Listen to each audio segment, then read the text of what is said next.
right, so they may look like an odd couple, but Kevin Hart and Dwayne "The Rock" Johnson make movie magic in Central Intelligence. The guys tell me why joining forces worked so well.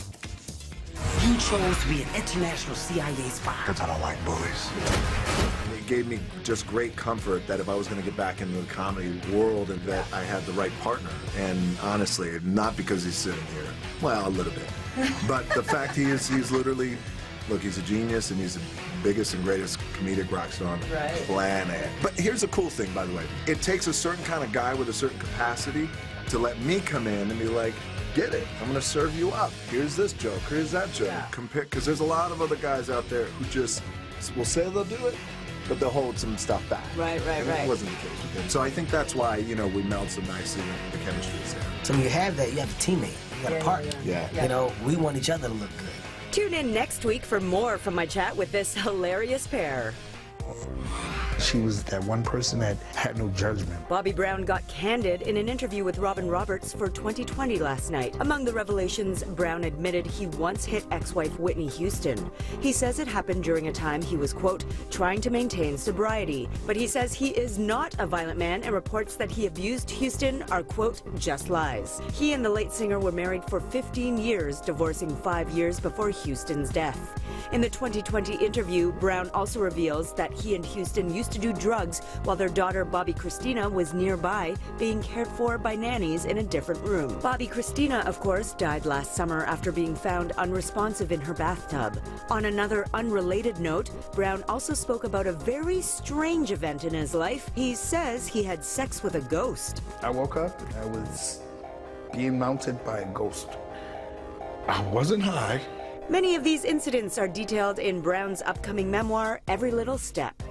I mean, seriously, what did people expect? James Corden is making it clear he's not interested in taking over The Late Show from Stephen Colbert. The Brit has made a name for himself with The Late Late Show since he took the host's seat over a year ago. In particular, his carpool karaoke bits always go viral. Meanwhile, many critics say Colbert's Late Show is still trying to find its identity, 8 months after David Letterman's exit. A new executive producer was brought onto the show just 2 months ago, and ratings are falling behind the competition. While this has led to rumors Colbert's job could be in jeopardy and that Corden might be better suited for the earlier time slot, the Brit told Howard Stern in a recent interview that's, quote, never gonna happen. Wherever they go, a hit is sure to follow. OneRepublic, you know, the band that had us counting stars, is back on the scene with their new hit, Wherever I Go.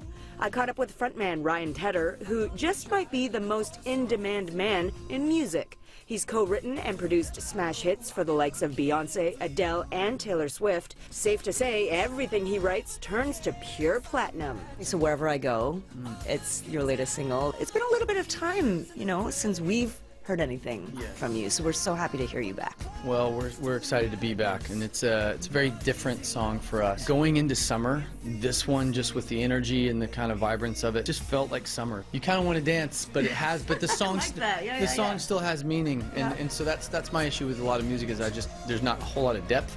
So it's just like fist pumping. It's just fist like pumping. So yeah, I think the one thing that we have to do as a band is we're trying to make people feel something. OneRepublic's 4th album is due out later this year. Such a great guy. As always, get your entertainment news first in the morning right here and anytime on Twitter @NCity.